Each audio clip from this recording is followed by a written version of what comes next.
Welcome बच्चों।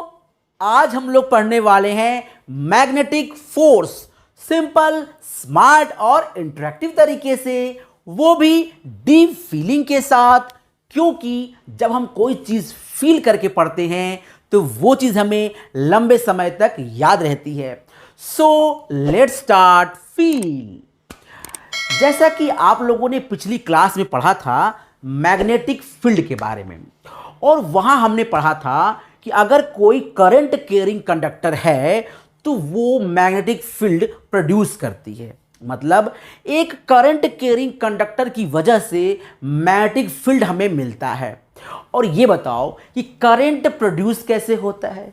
Charge के move करने से। तो बेसिकली हम ये कह सकते हैं कि जब चार्ज मूव होता है कंडक्टर के अंदर तो उसके अराउंड मैग्नेटिक फील्ड जनरेट हो जाता है। बिल्कुल सही बात है।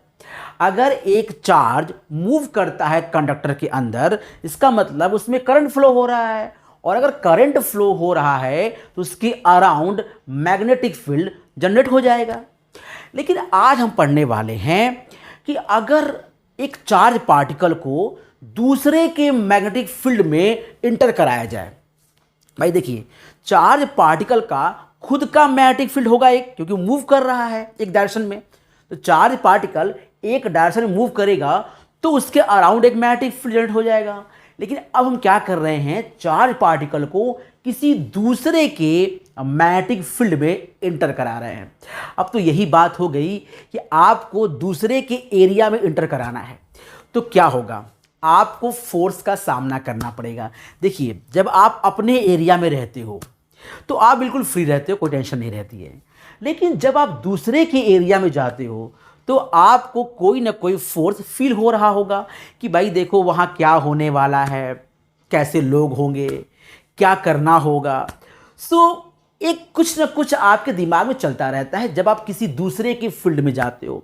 सपोज कर लीजिए कि आप दूसरे घर में जाते हो तो आपको कुछ ना कुछ अजीब सा लगता होगा कि वो लोग कैसे होंगे, हमें कैसा बर्ताव करना होगा, पानी पूछेंगे या नहीं पूछेंगे, है ना। आई वॉन्ट टू से कि जब एक चार्ज पार्टिकल दूसरे के मैग्नेटिक फील्ड में इंटर करता है तो उसके ऊपर एक मैग्नेटिक फोर्स फील होता है, और आज हम लोग उसी के बारे में बात करने वाले हैं। तो चलिए स्टार्ट करते हैं। यहां देखिए, मैंने आपको एक बात बताई थी पिछली क्लास में कि मैग्नेटिक फील्ड आउटवर्ड होता है। अगर आउटवर्ड हो यानी कि बोर्ड के इस साइड हो, बाहर निकल रही हो, तो वहां पर हम लोग इस तरह से दिखाते हैं, इस तरह से। और अगर मैग्नेटिक फील्ड अंदर जगह जा रही हो तो हम लोग ऐसा दिखाते हैं। ये हमने पिछली क्लास में आपको बताया था, अच्छे से फील कराया था। अगर आपने नहीं देखी है तो बिल्कुल जाकर देख लीजिए कि अगर मैग्नेटिक फील्ड इस बोर्ड के बाहर आ रही हो तो ऐसा शो करते हैं, और मैग्नेटिक फील्ड अगर फोर्स इस बोर्ड के अंदर जा रही हो तो हम लोग ऐसा शो करते हैं। ठीक है, चलिए। तो आप देख के समझ गए होंगे कि यहां जो मैग्नेटिक फील्ड हमारा है वो बोर्ड के अंदर जा रहा है। अब हम मैग्नेटिक फील्ड में एक चार्ज को इंटर कराएंगे। ठीक है, चलिए, हमने मान लिया कि ये चार्ज जो हमारा है, ये चार्ज हमारा Q है, और ये V वेलोसिटी से अंदर जा रहा है। V वेलोसिटी से अंदर जा रहा है, V वेलोसिटी से। ठीक है। ये जो आप देख रहे हैं व्हाइट कलर का क्रॉस, ये है मैग्नेटिक फील्ड जो कि अंदर की तरफ है, और ये एक चार्ज पार्टिकल है जो कि V वेलोसिटी से इस मैग्नेटिक फील्ड में इंटर कर रहा है। तो व्हाट विल बी हैपन, क्या होने वाला है, इस पर एक फोर्स लगेगा, है ना। अब हम देखते हैं कि ये फोर्स किस किस चीज के प्रोपोर्शनल होने वाला है। तो देखिए, जो फोर्स होता है ये प्रोपोर्शनल होगा चार्ज के, सीधी बात है। चार्ज ज्यादा होगा तो फोर्स ज्यादा लगेगा, चार्ज कम होगा तो फोर्स कम लगेगा। भाई अगर आप बिल्कुल चार्ज होंगे तो जितना ज़्यादा आपके पास पैसा होगा उतना ही आप दूसरे एरिया में जाएंगे तो डर लगेगा आपको, एक ज़्यादा फोर्स फील होगा। क्यों? क्योंकि आप चार्ज हैं, आपके पास पैसा ज़्यादा है। तो जब आप दूसरे के एरिया में जाएंगे तो आपको मैग्नेटिक फोर्स ज़्यादा फील होने वाला है। तो ये हो गया एफ प्रोपोर्शनल टू क्यू। दूसरा एफ प्रोपोर्शनल टू वी। भाई वेलोसिटी ज़्यादा है, मतलब कि आपकी स्पीड ज़्यादा है तो भी आपको डर लगने वाली है कहीं एक्सीडेंट ना हो जाए, कहीं मुझे कोई ठोक ना दे, टक्कर ना मार दे, तो इसका भी डर बना रहता है। तो मैग्नेटिक फील्ड में जब आप जाते हैं तो वो फोर्स जो होता है वो प्रोपोर्शनल टू वी होता है। साथ में जो एफ होता है वो प्रोपोर्शनल टू बी भी होता है। भाई उसका एरिया कितना स्ट्रांग है, आप जिस एरिया में जा रहे हो उसका एरिया कितना स्ट्रांग है। अगर वो कम स्ट्रांग होगा तो आपको कोई दिक्कत नहीं है, लेकिन वो ज़्यादा स्ट्रांग होगा तो आपको फोर्स ज़्यादा फील होने वाला है। So F proportional to B. इसके अलावा F proportional to sine theta. यहाँ थीटा क्या है, यहाँ थीटा है, theta is angle between B and V. मतलब जो आप इंटर कर रहे हैं, चार्ज जो इंटर कर रहा है मैग्नेटिक फील्ड में, वो किस एंगल से इंटर कर रहा है मैग्नेटिक फील्ड के, मैग्नेटिक फील्ड के किस एंगल से इंटर कर रहा है इस पर भी डिपेंड करता है भाई। अगर आपकी वेलोसिटी यानी आपका जो डायरेक्शन है वो मैग्नेटिक फील्ड के पैरेलल हो जाता है, पैरेलल, तो कोई दिक्कत नहीं है, कोई फोर्स का सामना नहीं करना पड़ेगा। आप खुद सोच के देखिए कि वो जो एरिया है उसके एरिया में कुछ ना कुछ बात होगी। अब उसके एरिया के अगर आप पैरेलल जाओगे, जो उसके टर्म्स कंडीशन हैं उसके पैरेलल जाओगे तो कोई फोर्स का सामना नहीं करना पड़ेगा, सीधी बात है। सो यहाँ पर यही कहा जा रहा है कि जो फोर्स है ये फोर्स इस चार्ज के प्रोपोर्शनल, इस वेलोसिटी के प्रोपोर्शनल, मैग्नेटिक फील्ड के प्रोपोर्शनल, और इसका जो एंगल है चार्ज के वेलोसिटी का और मैग्नेटिक फील्ड का उसके साइन थीटा के प्रोपोर्शनल होता है। अगर हम सबको मिला दें तो मिल जाएगा F is equal to K Q V B sine theta. चलिए हम के की वैल्यू यहाँ पर 1 मान लेते हैं। हम मान लेते हैं यहाँ पर जो के हमारे पास है वो 1 है। इस केस में जो एफ आ जाएगा वो क्या आएगा, ये आ जाएगा Q V B sine theta. It is a very important. क्या है एफ? एक चार्ज पार्टिकल जब किसी दूसरे के मैग्नेटिक फील्ड में इंटर करता है with velocity v and angle theta, उस मैग्नेटिक फील्ड से थीटा एंगल बनाते हुए अगर कोई चार्ज दूसरे के मैग्नेटिक फील्ड में इंटर करता है तो उसमें जो फोर्स लगता है वो होता है Q V B sine theta. अच्छा, अब आप जानते होंगे कि जो ए बी साइन थीटा होता है इसे आप लिख सकते हो ए क्रॉस बी। ठीक है, ये तो आपको पता होगा। ठीक है, तो आप इसको भी लिख सकते हो। चलो क्या लिख सकते हैं इसको लिख सकते हैं हम लोग, यहाँ पर लिख लेते हैं जो एफ हो जाएगा हमारा वेक्टर वो हो जाएगा क्यू हमारा स्केलर है और हो जाएगा V cross B, V cross B. देखो ये हमारा हो गया फोर्स, एक मैग्नेटिक फोर्स जो लग रहा है एक मूविंग चार्ज पर, एक मूविंग चार्ज जो दूसरे के मैग्नेटिक फील्ड में इंटर करता है with angle theta and velocity v, experience of force, और फोर्स कितना है F Q V cross B, that is Q V B sine theta. ठीक है, अच्छा अब अगर फोर्स है तो डायरेक्शन होगा, अगर फोर्स है तो डायरेक्शन होगा। डायरेक्शन की बात हम लोग थोड़ी देर बात करते हैं, अभी हम लोग इस पर थोड़ा सा एनालिसिस कर लेते हैं कि हमें क्या मिला। ठीक है, सो लेट्स एनालिसिस, तो हम लोग करते हैं एनालिसिस। यहां पे जो एफ आया था वो कितना आया था, वो आया था Q V B sine theta. ठीक है, अब जरा हम लोग देखते हैं कि थीटा से क्या हमें मिलने वाला है। तो केस नंबर 1 ले लेते हैं और लेते हैं theta is equal to 0 degree. अब थीटा अगर 0 होगा तो साइन 0 क्या हो जाएगा 0, मतलब यहां से हमें फोर्स मिलने वाला है 0।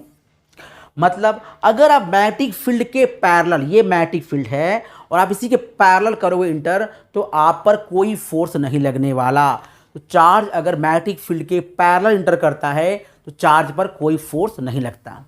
दूसरी बात, अगर हम बात करें theta is equal to 90 degree तो एफ कितना हो जाएगा, एफ हो जाएगा हमारे पास Q V B sine 90 degree, और साइन 91 होता है, एफ हो जाएगा Q V B. This is the maximum force, ये हमारा मैक्सिमम फोर्स है QVB।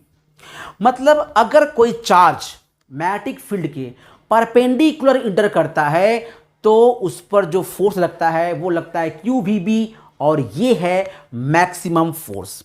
तो आपको समझ आ गया होगा, एक चार्ज जब किसी मैग्नेटिक फील्ड में इंटर करता है with velocity v angle theta, तो उस पर फोर्स लगता है QVB sine theta, vector form में QV क्रॉस B लगता है। और अगर वो पैरेलल होता है तो फोर्स 0 होता है, अगर वो परपेंडिकुलर इंटर करता है तो फोर्स होता है मैक्सिमम QVB।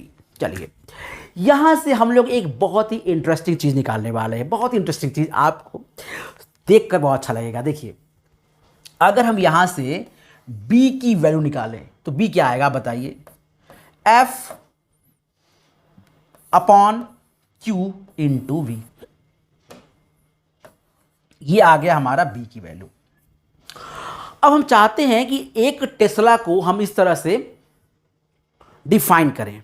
टेस्ला क्या होता है, तो देखिए अगर मैं आपसे कहूं यहां पर कि F is equal to 1 newton, ठीक है, मैं Q बोल दूं 1 कूलम, और मैं बोल दूं V is equal to 1 metre per second, तो आपको क्या लगेगा, आपको क्या मिलने वाला है, V मिल जाएगा आपको 1 टेस्ला। लेकिन हाँ साथ में जो थीटा होना चाहिए, थीटा भी होना चाहिए 90 डिग्री, तो थीटा 90 डिग्री में एज्यूम कर लिया मैंने। तो टेस्ला को कैसे डिफाइन कर सकते हैं, आप कैसे बता सकते हैं कि जिस फील्ड में आप इंटर कर रहे हैं वो फील्ड 1 टेस्ला है। आपको ये बताना है कि जिस मैग्नेटिक फील्ड में आप इंटर कर रहे हो वो मैग्नेटिक फील्ड 1 टेस्ला है। कैसे बताएंगे हम लोग, देखिए हम क्या करते हैं, एक कूलम का चार्ज, ध्यान देना यहां पर, एक कूलम का चार्ज को 1 मीटर पर सेकेंड स्पीड से 90 degree with magnetic field inter करते हैं। एक मैग्नेटिक फील्ड, उस मैग्नेटिक फील्ड में हम 90 डिग्री एंगल बनाता हुआ एक चार्ज जिसका मैग्नीट्यूड है 1 कूलम 1 मीटर पर सेकेंड से इंटर करते हैं। अगर उस पर 1 न्यूटन का फोर्स लगता है, इसका मतलब उसका मैग्नेटिक फील्ड 1 टेस्ला है, उसका मैग्नेटिक फील्ड 1 टेस्ला है। फिर से समझ लीजिए, हमें नहीं पता है कि मैग्नेटिक फील्ड कितना है, हम क्या करेंगे, 1 कूलम का चार्ज लेंगे और 1 मीटर पर सेकेंड की स्पीड से परपेंडिकुलर विथ मैग्नेटिक फील्ड इसको इसके अंदर इंटर करेंगे। और अगर उस चार्ज पर 1 न्यूटन का फोर्स लग रहा होगा तो हम कह सकते हैं कि वो जो मैग्नेटिक फील्ड है वो 1 टेस्ला है। तो हम मैग्नेटिक फील्ड को यहाँ से भी डिस्क्राइब कर सकते हैं। तो आपने कितना कुछ देखा मैग्नेटिक फील्ड और मैग्नेटिक फोर्स के बारे में। चलिए बात करें डायरेक्शन के बारे में। डायरेक्शन के लिए ये कुछ दिया हुआ है आपको, फ्लेमिंग लेफ्ट हैंड रूल।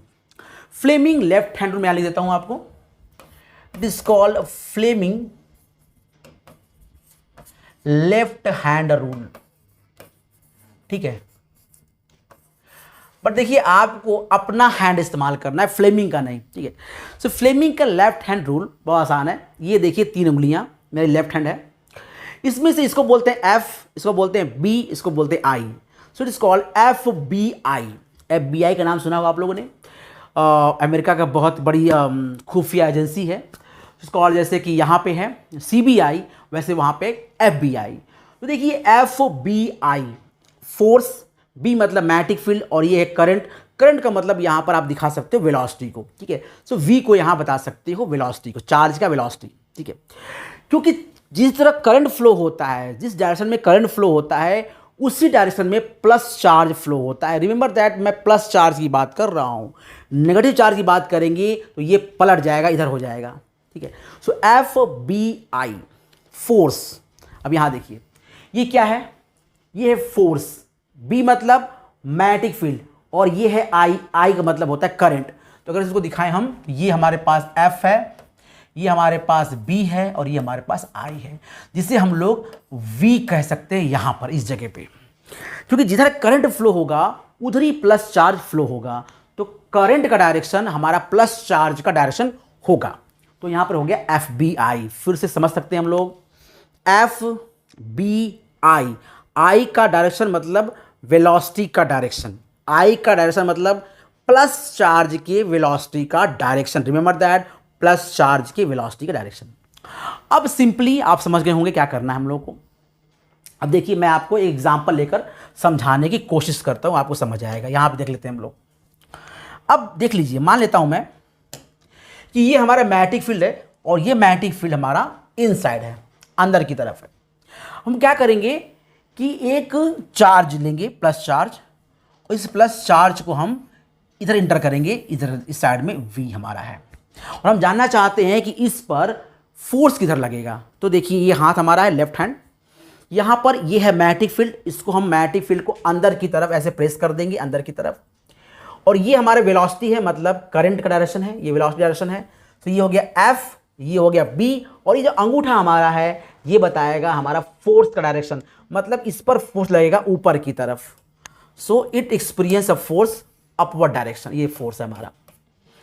समझ में आ रहा है? देखिए फिर से देख लीजिए आप, ये हमारा क्या है, मैग्नेटिक फील्ड। ये मैग्नेटिक फील्ड हमारा होता है पहला उंगली, फर्स्ट उंगली इज दैट मैग्नेटिक फील्ड, ये मैग्नेटिक फील्ड हमारा है। ये जो उंगली होती है बीच वाली, ये होती है करंट यानी वेलोसिटी डायरेक्शन, ये हो गया V, और ये अंगूठा हो गया हमारा फोर्स डायरेक्शन। तो इधर मूव हो गया। अब आपको एक इंटरेस्टिंग चीज बताता हूं मैं आप लोगों को, इन तीनों का एक कॉम्बिनेशन मैं आपको बताऊंगा। आपको कभी भी ऐसे ऐसे ऐसे कर कर आपको एग्जाम में नहीं देखना है, ठीक है? पता चला एग्जाम हो रहा है और अगर क्वेश्चन आ गया तो आप ऐसे ऐसे ऐसे कर रहे हो, एग्जामिनर सोचेगा क्या हो गया, बच्चे को कुछ हो तो नहीं गया, कुछ दौरे तो नहीं पड़ गए, और आप अच्छे से एंगल मेंटेन कर रहे हो। तो ऐसा कुछ नहीं करना है, आपको सिंपली ऐसे रखना है, ठीक है? और अगर इसको तो आपको निकालना ही निकालना है, इसको भूल जाते हैं।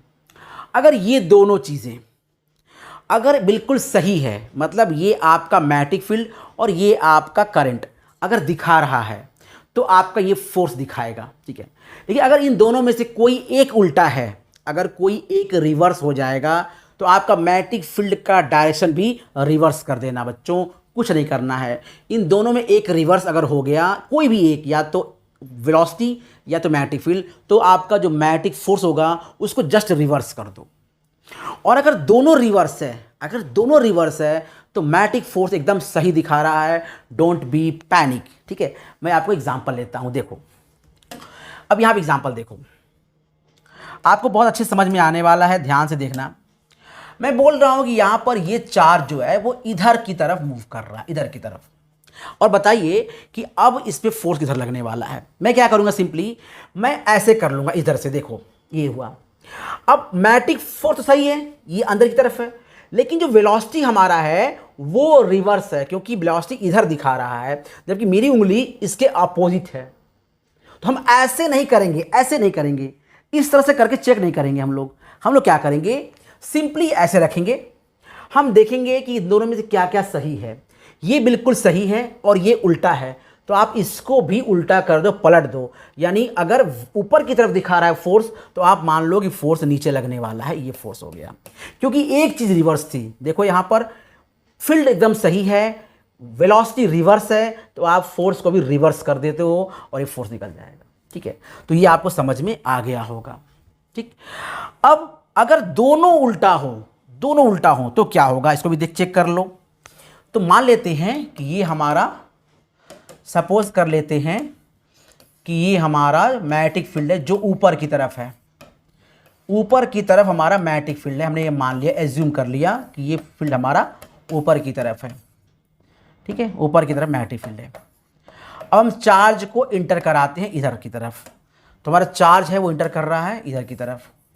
ये चार्ज हमारा है प्लस क्यू चार्ज हमारा इंटर कर रहा है, वेलोसिटी v है, और हम देखना चाहते हैं कि फोर्स कहाँ लगेगा। तो फिर से हम क्या करेंगे, पहले सिंपली हम ऐसे रख लेंगे इस तरह से, ठीक है? अब देखो ये फील्ड है हमारा, जो उंगली है वो रिवर्स है, उल्टा है। फील्ड हमारा बाहर की तरफ है, उंगली हमारा अंदर की तरफ है। ये v है, ये भी उल्टा है, क्योंकि यहां पर v राइट साइड में है और हम दिखा रहे हैं, सॉरी लेफ्ट साइड में है और हम दिखा रहे हैं राइट साइड में। मतलब हमारा v भी उल्टा शो कर रहा है और b भी उल्टा शो कर रहा है।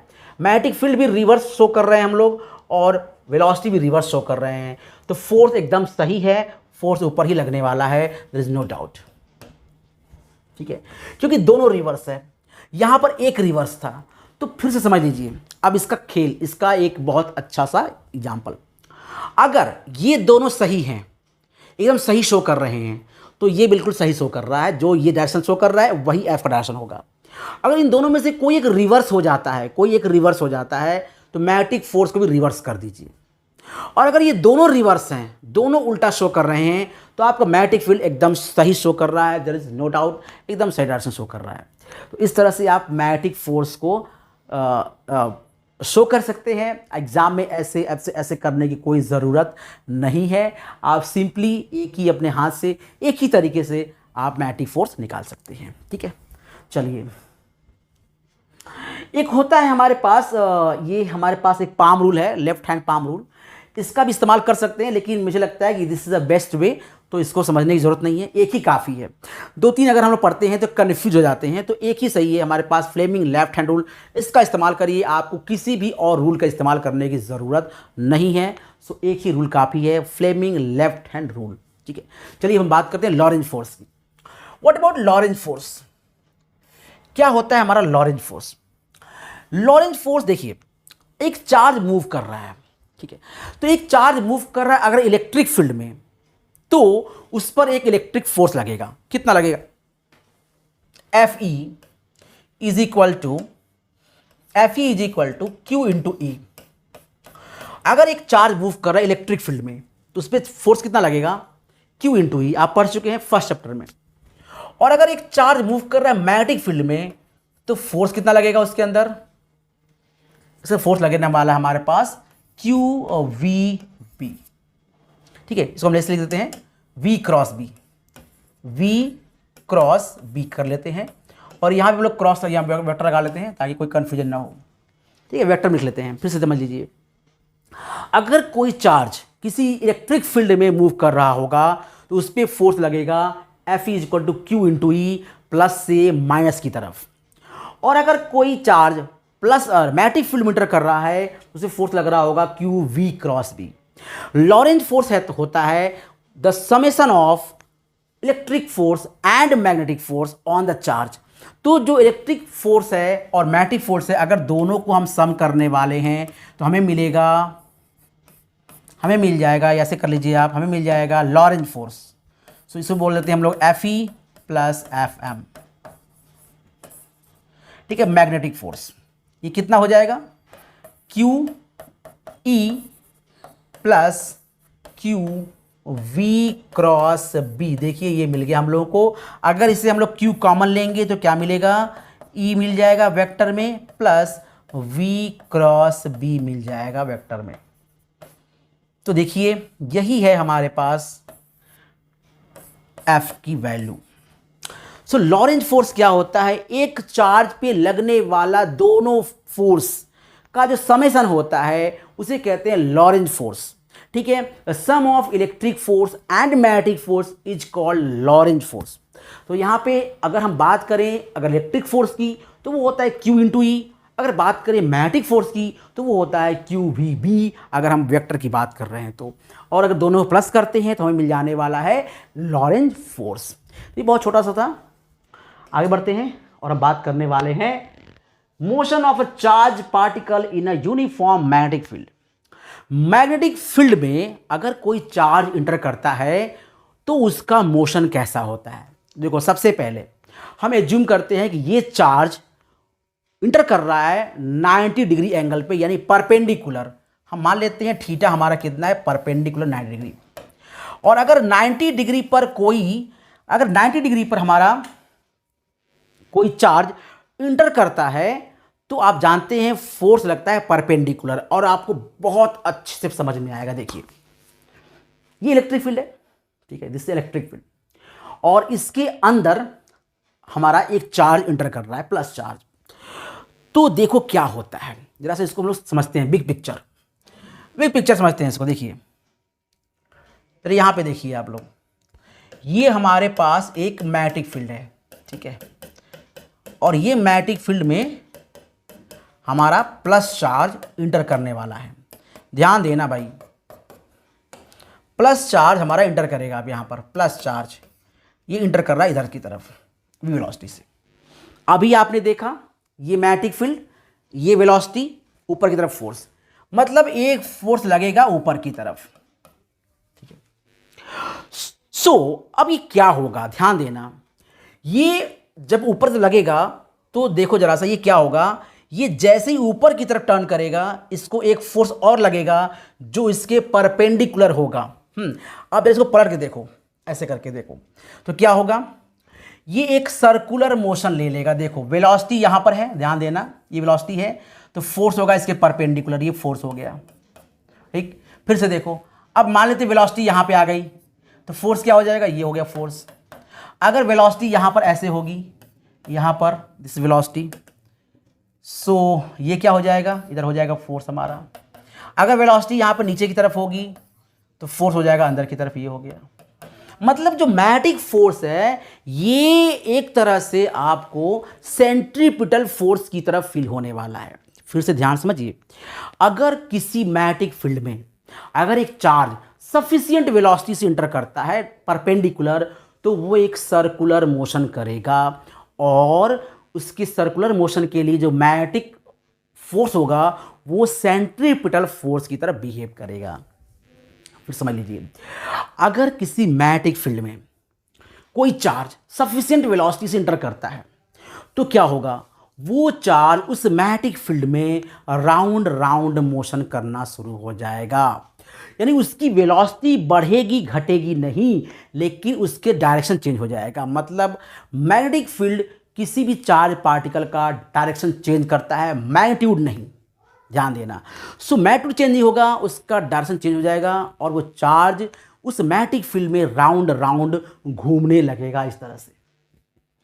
और आप जानते हो कि सर्कुलर मोशन के लिए एक चीज जरूरी होती है, वो होता है सेंट्रीपिटल फोर्स। और वो कौन देगा, वो देगा हमारा मैग्नेटिक फोर्स। ठीक है, QVB। तो क्लियर पिक्चर हो गई कि एक मैग्नेटिक फील्ड में एक चार्ज मूव कर रहा है सर्कुलर मोशन में और सेंट्रीपिटल फोर्स दे रहा है मैग्नेटिक फोर्स। यहां से हम लोग कुछ चीजें निकाल सकते हैं, आइए देखते हैं क्या निकालते हैं हम लोग। देखिए, हम कह रहे हैं कि सेंट्रीपिटल फोर्स कितना होता है, mv²/r। ये है रेडियस इसका, ये रेडियस हमारे पास है इस सर्कल का। और ये कौन देगा, ये देगा QVB। ठीक है, सो ये बताइए इसका रेडियस निकालना चाहते हैं हम लोग, r क्या आ जाएगा। तो देखिए एक v कट जाएगा और r आ जाएगा, r हमारा आ जाएगा mv/QB। तो अगर कोई चार्ज पार्टिकल इंटर करता है मैग्नेटिक फील्ड में तो एक सर्कुलर मोशन करेगा और उस सर्कुलर मोशन का जो रेडियस होगा सर्कुलर पाथ का वो होगा mv/QB, जहां पर m है उस चार्ज का मास, m है उस चार्ज की वेलोसिटी, q है उस चार्ज की वैल्यू और b है जिस मैग्नेटिक फील्ड में इंटर करता है, और ये है r यानी सर्कुलर पाथ का रेडियस। फिर से क्लियर होगी पिक्चर। जब कोई चार्ज किसी मैग्नेटिक फील्ड में इंटर करता है परपेंडिकुलर, ख्याल रखना परपेंडिकुलर, तो वो सर्कुलर पाथ में मूव करता है। अब पूछोगे अगर परपेंडिकुलर नहीं इंटर करता तो क्या होता, तो वो हेलिकल शेप में ऐसे मूव करता, इस तरह से हेलिकल शेप में, हेलिकल शेप में। तो अगर कोई चार्ज परपेंडिकुलर इंटर नहीं करता है तो वो मैग्नेटिक फील्ड में हेलिकल शेप में मोशन करेगा स्प्रिंग की तरह, और अगर परपेंडिकुलर इंटर करता है तो वो एक सर्कुलर पाथ लेगा जहां पर फोर्स जो होगा हमेशा v के परपेंडिकुलर होगा और ये फोर्स हमेशा सेंट्रीपिटल फोर्स का काम करेगा। अगर हम इसको तुलना करते हैं तो मिल जाता है r = mv/QB। ये हो गया रेडियस। ठीक है, अच्छी बात है। हम निकालना चाहते हैं इसका टाइम पीरियड क्या होगा, टाइम पीरियड निकालते हैं। सो व्हाट वो टाइम पीरियड, t होता है डिस्टेंस अपॉन, t क्या होता है, t होता है डिस्टेंस अपॉन स्पीड। तो आप कह सकते हो this called distance upon speed, ये होता है टाइम। डिस्टेंस कितनी है 2πr, it is called 2πr, और स्पीड कितनी इसकी है, स्पीड है v। अब क्या करना है, r की वैल्यू पुट करनी है। r की वैल्यू पुट करेंगे तो ये हो जाएगा 2π, r कितना हो जाएगा mv/QB, और अपॉन आ गया यहां पर v। देखो यहां से आपका v कट जाएगा और क्या आंसर आ जाएगा, आंसर आ जाएगा 2π m/QB। देखो ये है टाइम पीरियड। तो फिर से समझ लो, अगर कोई चार्ज पार्टिकल सर्कुलर मोशन कर रहा है मैग्नेटिक फील्ड में तो उसका जो रेडियस होगा वो होगा mv upon QB, time period होगा 2πm अपॉन क्यूबी। अब बात करते हैं फ्रीक्वेंसी की। फ्रीक्वेंसी कितनी होगी भाई? फ्रीक्वेंसी कितनी होगी? फ्रीक्वेंसी होती है 1 अपॉन टी, इसको पलट दीजिए आप तो हो जाएगा क्यूबी अपॉन 2πm, और इसे कहते हैं हम लोग साइक्लोट्रॉन फ्रीक्वेंसी। Cyclotron frequency. तो आप ध्यान से समझ सकते हैं, सारी कहानी क्लियर हो गई है। फिर से एक बार इस पिक्चर को समझ लेते हैं। एक चार्ज पार्टिकल मैग्नेटिक फील्ड में इंटर करता है, वेलोसिटी v और एंगल परपेंडिकुलर या 90 डिग्री। तो क्या होगा वहां पर? जो फोर्स लगेगा, एक फोर्स, मैग्नेटिक फोर्स, वो मैग्नेटिक फोर्स से घुमा देगा, सर्कुलर मोशन के लिए मजबूर कर देगा भाई। तो सर्कुलर मोशन करने के लिए मजबूर करेगा उसको। उस सर्कुलर मोशन का जो रेडियस होगा वो क्या होगा? वो रेडियस हो जाएगा हमारे पास mv अपॉन क्यूबी। उस सर्कुलर मोशन का क्या होगा? Time period. तो टाइम पीरियड हो जाएगा 2πm अपॉन क्यूबी। उस सर्कुलर मोशन का क्या होगा? फ्रीक्वेंसी, वो हो जाएगी क्यूबी अपॉन 2πm, और इसे कहते हैं साइक्लोट्रॉन फ्रीक्वेंसी। और साइक्लोट्रॉन फ्रीक्वेंसी देखो v पर डिपेंड नहीं करता, वेलोसिटी के इंडिपेंडेंट होता है। ये बड़ी खासियत है। रेडियस वेलोसिटी पे डिपेंड करता है, लेकिन टाइम पीरियड और फ्रीक्वेंसी वेलोसिटी पे डिपेंड नहीं करता है। सो ये बहुत ही इंपॉर्टेंट कॉन्सेप्ट था कि टाइम पीरियड और फ्रीक्वेंसी वेलोसिटी पे डिपेंड नहीं करता है, जबकि रेडियस वेलोसिटी पे डिपेंड करता है। सो ये थी आज की क्लास, जिसमें हम लोगों ने पढ़ा magnetic force on a moving charge particle in a external magnetic field. एक एक्सटर्नल मैग्नेटिक फील्ड में अगर चार्ज मूव करता है तो उस पर फील्ड फोर्स कितना लगता है। उसके बाद हमने पढ़ा उस फोर्स का डायरेक्शन कैसे निकालते हैं, फ्लेमिंग लेफ्ट हैंड रूल से। फिर हमने पढ़ा क्या क्या होता है लॉरेंज फोर्स, और वो भी हमने पढ़ा electric force plus magnetic force is called Lorentz force. और फिर हमने पढ़ा कि अगर एक चार्ज है और वो मैग्नेटिक फील्ड में इंटर करता है तो उसका मोशन कैसा होगा, और हमने निकाला उसका मोशन होगा सर्कुलर। तो सर्कुलर मोशन के लिए मैग्नेटिक जो आपका सेंट्रीफ्यूगल फोर्स है वो कौन देगा? वो देगा मैग्नेटिक फोर्स। उसका रेडियस कितना होगा? mv upon QB. Time period कितना होगा? 2πm upon QB. और फ्रीक्वेंसी कितनी होगी? QB upon 2πm। ये सारी चीज़ हम लोगों ने आज पढ़ा है। और फिर भी अगर कोई डाउट आपको रह गया हो किसी कॉन्सेप्ट में, किसी भी चीज़ में, अगर कोई भी डाउट हो तो आप कमेंट में ज़रूर लिखिए।